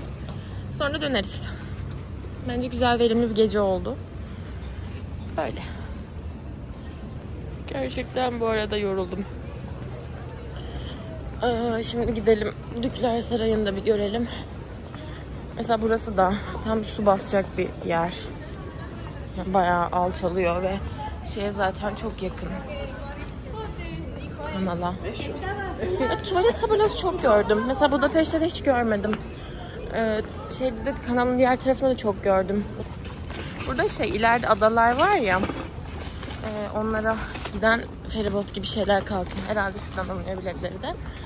Ben Venedik'te biraz daha fazla kalsaydım muhtemelen onlara yapardım, gezerdim oraları ama açıkçası İtalya çok güzel bir ülke ve her yerin belli başlı yerleri var. Ben de oraları görmek benim için yeter diye düşünüyorum. Ben de çok daha fazla gezebilirdim. Ben hostelimi 12 saatte bulmasaydım ama onun da şöyle bir güzelliği oldu. Çok güzel yine fotoğraflar çektim. Şehrin diğer tarafını gezmiş oldum. Bazen ne istiyorum biliyor musunuz? Nisa'nın vlog çekme ve editleme yeteneğini istiyorum. En azından böyle bir sürelik kiralayabilsem. Çünkü yani çekmekle olmuyor. Gerçi neyse kamerayı açan herkes çekebiliyor ama güzel çekmek ayrı bir yetenek. Hoppa, yürüyüşe gidiyorlar. Çok iyi çekiyor. Amasya'ya gittik. İnanılmaz komik bir vlog yapmış. Çok aşırı komik. Herkesin kısmı çok komik yani. Sanırım yine ters yön geldik. Önemli değil. Buraları da görmek güzel. Bir acelem de yok. Keşke ay daha güzel çıksa. Lavaş ekmek gibi çıkıyor. Venedik puanım ya başıma bir şey gelmeyecekse Venedik çok güzel kanalı ama mesela ben biraz daha fonksiyonellik anlamında baktığımda Budapeşte daha güzel. Çok daha güzel. Gerçekten hani şehir güzelliği olarak Venedik çok güzel. Avrupa'nın birçok şehri gibi ama gerçekten fonksiyonel değil. Mesela Budapeşte'ye 8 verdiysem ki bence 9. Venedik 8. Fonksiyonelliği hatta 6 falan. Hiç fonksiyonel bir şehir değil. Şimdi şu kenardan gidelim. Ben de dalgaların sesini çekeceğim biraz. İstiyordu, anlayamazsınız. Deniz tutkusu mu? Beni en büyük çeken motorun yaptığı dalga köpürtmesi. Bu arada benim bir manifestim vardı. Manifesto olmuş yani şu an fark ediyorum. Hemen ekleyeyim şuraya. Bu gerçekleşti yani. Hani ve bundan onu attığımdan 1,5-2 ay sonra falan tamamen böyle yakın arkadaşlar hep komik şeyleri atarım. Dalga geçmeli. Öyle bir şeydi. Kimin aklına gelir ki gerçek olacak? Ben de İtalya'ya geleceğim. Ya ucundan manifest kaçıyor. Tam spesifik tutamamışım ama öyle seçenekler var zaten. Bu arada şehirde Amalfi'ye gitmeyi de düşündüm. Ama ulaşımı kolay gelmedi. Bir de biraz uzak hafiften. Milano'dan gidebilirdim. Dedim şimdilik kalsın. Harita yine kafasına göre yol gösteriyor. Ters yöne gidiyormuşum şu an ben iddialara göre. Hiç öyle bir şey yok. Zaten ters yöne bile gitsem ben Dükler Sarayı'nı görmesem de olur. Şu bina ilgimi çekti. Ben şu an ona gidiyorum. Ama sanırım gidemeyeceğim çünkü diğer arada bir su parçası su var gibi hani geçiş yok gibi ama bakalım uzaktan çekemeyeceğim ne olacak. Hiç önemi yok. Ben şu turistlerin gittiği yere gideceğim. Bugün kaybolmamı 5 kere kaybolmamı sağlayan o cümle. Azıcık şuraya oturayım dedim. Banklar var. Çok tuhaf hani. Böyle bir 30-36 saat önce falan İstanbul Havaalanı. Şimdi Venedik. Araya Budapeşte girdi falan. Çok mutluyum. Bu arada iyi ki Budapeşte'yi aktarma yeri olarak kullandım ve bir tadına baktım. Çünkü ben çok sevdim Budapeşte'yi. Bayağı beğendim. Çok ferah. Zaten bahsettim. Hani izlemişsinizdir oraları. Çok ferah bir yer böyle. Çok Allah'ım çok beğendim. Bilmiyorum. Acaba şeyden dolayı mı beğendim? Şimdi mesela ben hani buraya Avrupa'ya giriş yapabileceğim mi sorusuyla geldiğim için hani böyle çantam, mantam, valizlerimi zaten tuttum, uçak derken hani bunlar beni bir strese soktu tabii. Acaba hani o stresten sonra onun rahatlamasıyla birlikte Budapeşte buluştuğu için orayı özel mi sanıyorum? Mümkün. Ama hayır gerçekten hani Hacer de böyle söylüyor. Gerçekten güzel. Bu arada Hacer isminin doğru telaffuzu Hacer'miş. Yok gerçekten Dükler Sarayı değilmiş. Dükler Sarayı gerçekten diğer tarafta sanırım. Ama benim için önemi yok. Beni çok kötü sinekler yedi. O sinek ilacını getirdim sıkmadım. Bacağım deli gibi kaşınıyor şu an. Ondan sonra Dükler Sarayı'nı görmemiş olduk. Bulamıyorum çünkü tersimde kalıyor. Şimdi bakacağım tekrar. Son girişimim yoksa giderim. Zaten ondan sonra gidecektim normalde. Bir mum kültürü var burada. Bak bana öyle geldi. Bir mumlar var. Parfümcü. Ama bunlar kapalı şu an herhalde değil mi? Böyle. Sokak niye boş ya? Sokak boş olunca ben şeyi anlıyorum hani yanlış bir yerdeyim. Ama buradan şu an hani yanlış bir yere çıkamam.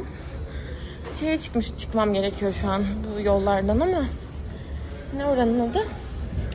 O işte başta çektiğim yer. San Marco Basilikası'na. Evet gayet de doğru yere çıktım. Herkes şunlardan uçuruyor çocuklar yani.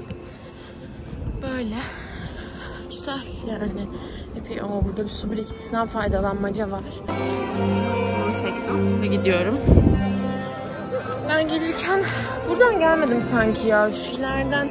Evet çünkü burası benim arkamdaydı. Böyleyiz. Şimdi şeye gidecektim. Burada binanın diğer taraftan görüntüsü.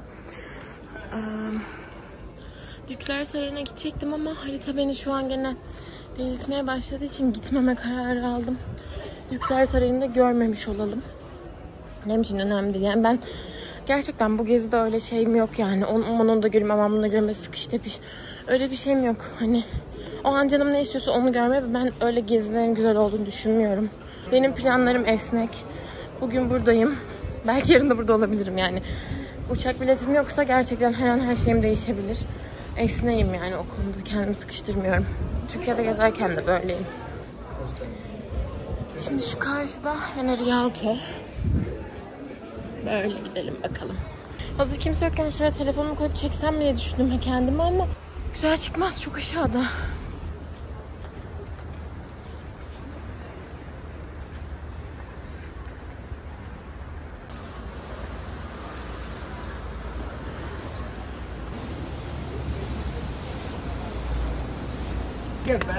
Beni bunlar buldu. Şu ikisi ilk önce fotoğrafını çekeyim dediler. Dedim olur. İlk önce korktum, hani 2 kişi falan. Sonra bunlar geldi arkasına ve kuzenlermiş zaten. Ve beni çağırdılar ve ben şu an onlarla gidiyorum. Fotoğrafımı bunlardan biri çekiyordu. Şu an çeken herhalde. Ondan sonra şu an çekilen kadın dedi ki sen erkeksin, ne anlarsın, çekil ben çekeceğim dedi ve o çekti. Can we like get a drink and come outside? At least we know we're in a good spot. Yeah. Have you ever been here before? First night in Venice. Oh yeah, that's right. Have you? No. Yeah. Should we start like a line? It's too hot. Should we start a line? Yeah, I think it's fine. I'm not as familiar. No, you still got me. You got me. I'm over here, my. Lining? Oh, sorry. Lining is not really Let's ask him. We can give him money. Bye, Lauren, Jonathan. Where are you going? They're going home. Who gives a fuck? Lauren, wait. Should we ready? Those cousins like to be home. But it's so nice that you're all traveling together. There's 19 of us. Oh, really? All our parents are here. And some more cousins that didn't come out, yeah. We're like the younger ones. Yeah. But it's great that you get on well with each Yes. other. Yeah, it's great. Very nice. You want a cigarette? No, I don't smoke. Okay, awesome. Thank you.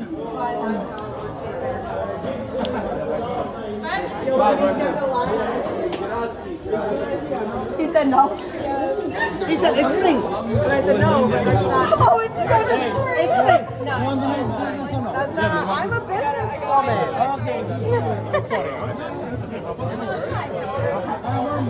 How many? 5. No, wait.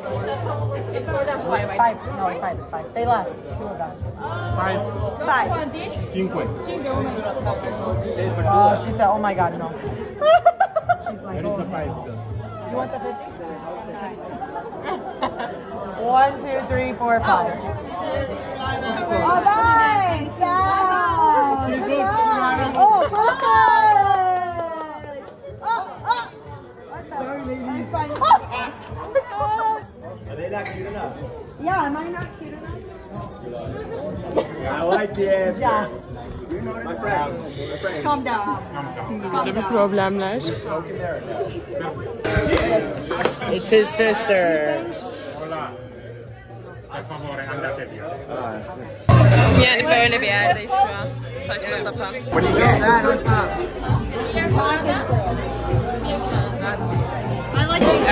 Korkudan telefonumu çantamdan falan çıkartmıyorum. Çünkü bar. Yanımda da kızlar var. Bunlarla değilim sadece. Şimdi başka bir Oh, wait. gidiyoruz. Let's take a picture.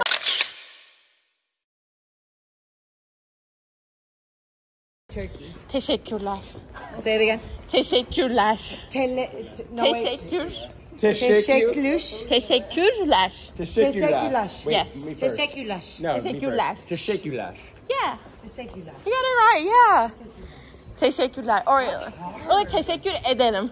It was like I thank you, like as a verb. I thank That's you. hard. That's hard. Yeah, teşekkür again, say it ederim. Teşekkürler. Ler is the like plural s. Teşekkürler. It's like thanks. Teşekkürler. Yeah. Think of like s and h together. Teşekkürler. It's like it goes. Yeah. Teşekkürler. Teşekkürler. Sorry, that's a hard language. Yeah. Oh, I love that. Lots of R's and. And you said Arabic?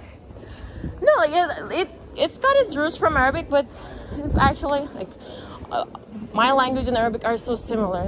Teşekkürler. Teşekkürler. Yeah. Teşekkürler. Let's cheer.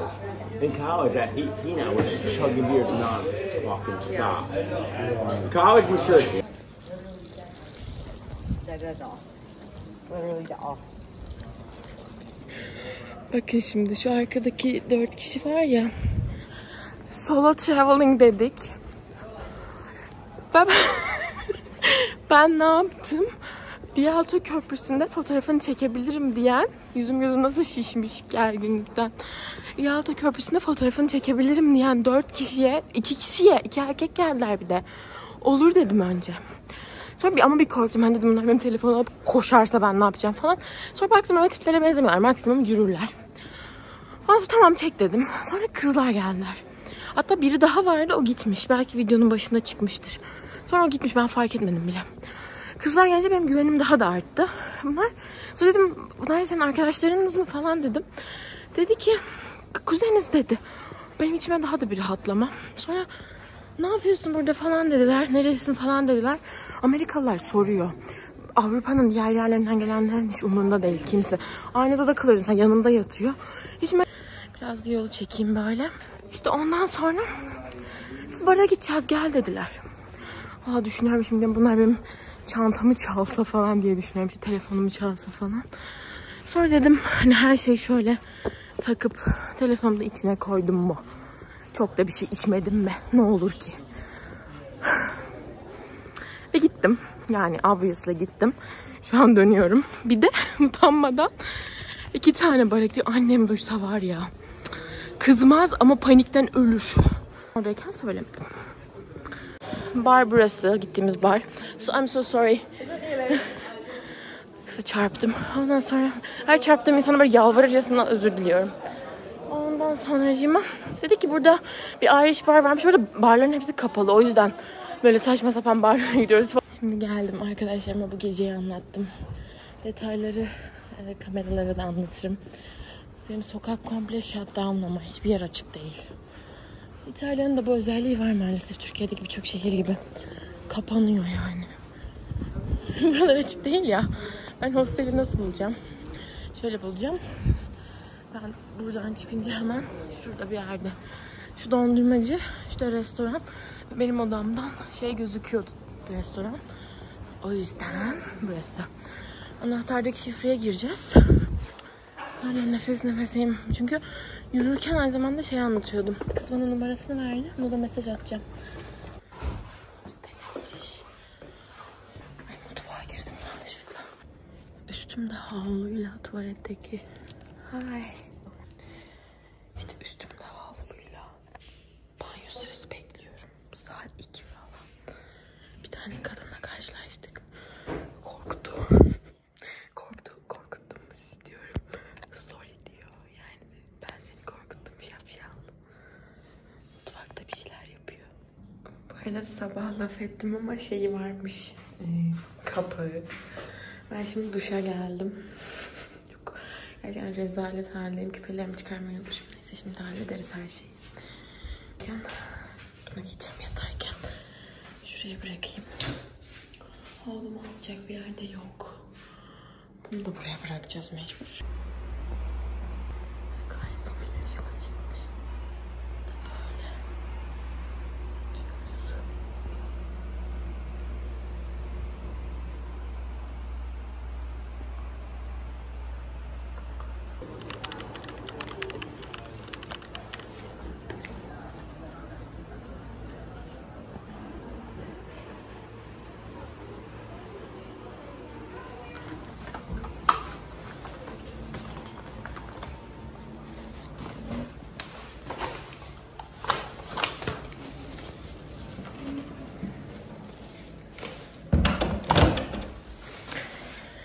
Çıktık şimdi.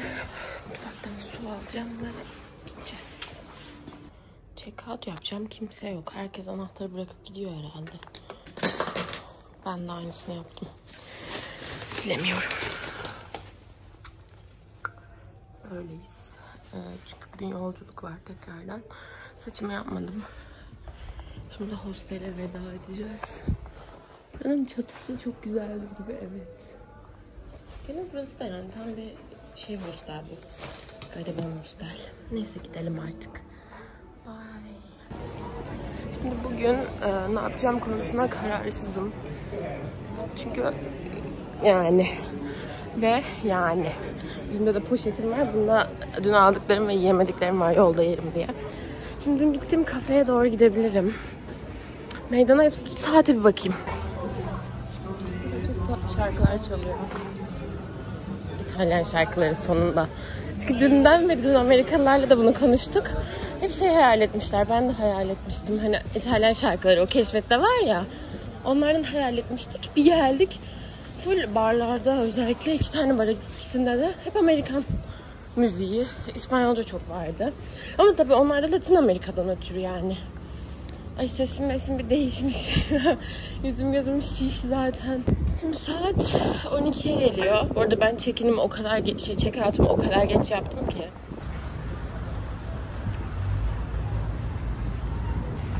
Martı var. İşte bu hostelimin yeri güzel. Yani dün çok laf ettim de bakarak güzel, hani buraları gezmek güzel ve kanalın diğer tarafına çok yakın. Ben de sanırım şimdi oraya gideceğim. Bir tatlıcı eklemişim. Ona bakacağız. İnsanlardan da asla korkmuyorlar ama. Şimdi şuraya oturdum. Close Friends'e dün akşama anlattım. Bu arada bunlar, ben çok şaşırdım yani Türk kültürüyle. Hello. No, thank you. No. No. I'm not from here, so no. No. Like, no. Bana bir şey imzalatmaya çalışıyorlar. Bir şey de demek istemiyorum. Şurada bir şey anlatacağım. Şeylerle, dilsizlik ve sağırlıkla ilgili. Yani işitme engellilerle ilgili bir kağıt getirdi de bilmiyorum, ben öyle her şeyi imzalayamam. Muhtemelen bir şey olmazdı ama yani imzalayamam.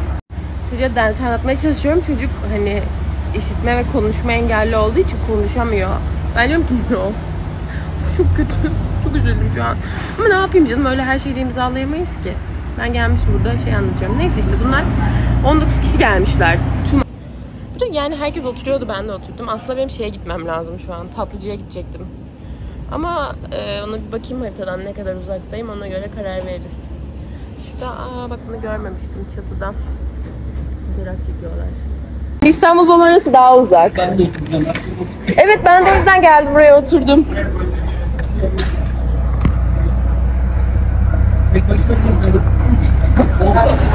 Safranbolu'yum aslında. Bolu'da geldim. Bolu'da geçiyorum, bakıyorum. Ve gezmeye geldim böyle. Ben de İstanbul'dan geldim de buraya şeyden geliyorum, Frankfurt'tan geliyorum.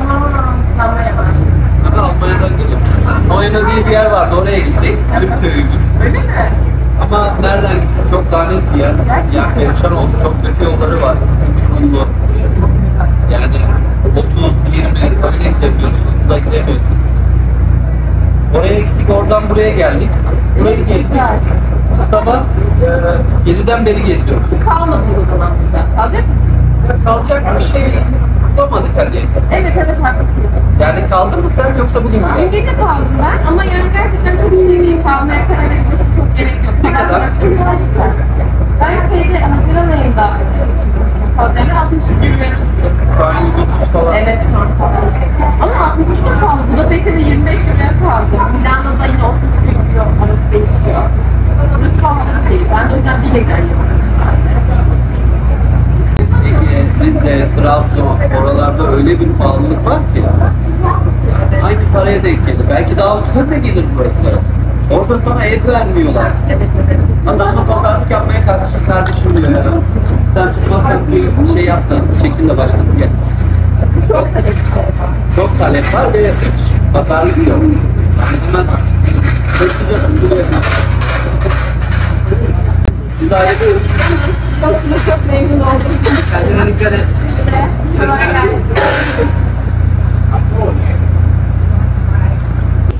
Türklerle denk geldim. Hala buradayım. Saate bakıp ona göre şimdi hareket edeceğim. Şimdi böyle oturduğum yer. Ayağım bir uyuştu ki adım atamıyorum. kalktık gidiyoruz. Venedik'e veda edeceğiz artık bugün. Ben Rialto Köprüsü'ne gideceğim diye yine cehennemin dibine gittim. İtalya'da olduğumuz için herkes suyunu çeşmeden dolduruyor tabii ki.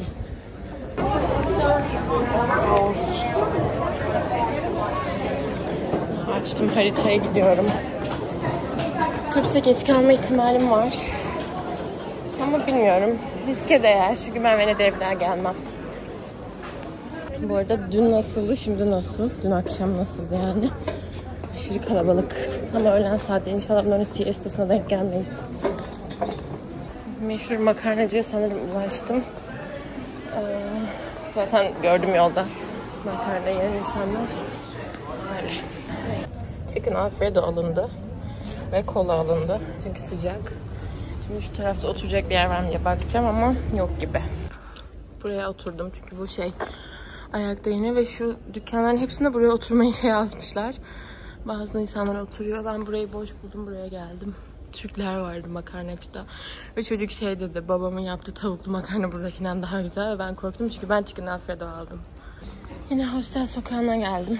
Dün yürüdüğüm yollar zaten klasik. Çocuk niye bana bakıp duruyor? Neyse. Ondan sonra şimdi gidiyoruz. Hostelimde şunlardan biri işte. Şu yeşil yere bakıyordu. Şimdi gidiyoruz otobüse. Bir tane hediyelik eşyacıya girdim.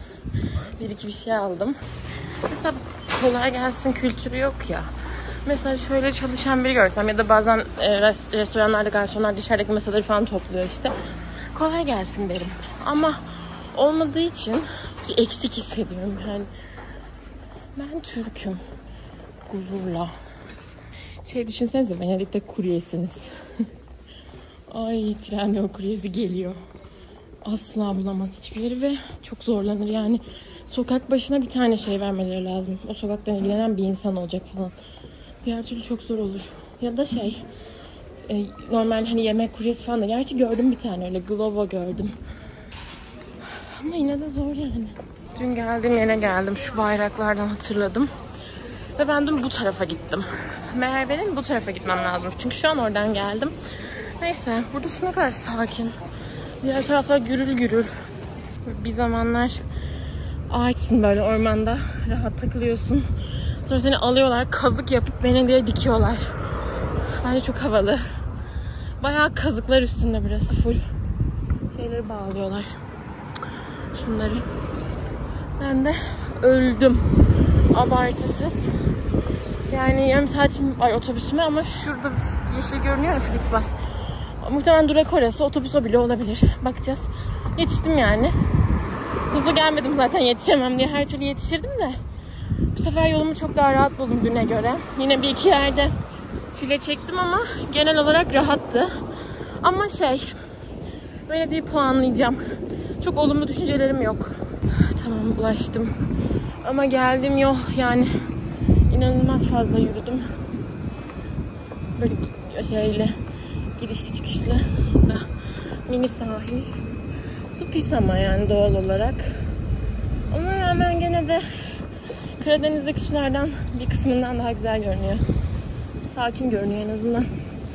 İtalya suyu diye. Şimdi üst kattan bilet almıştım. 2 katlı otobüs. Böyle.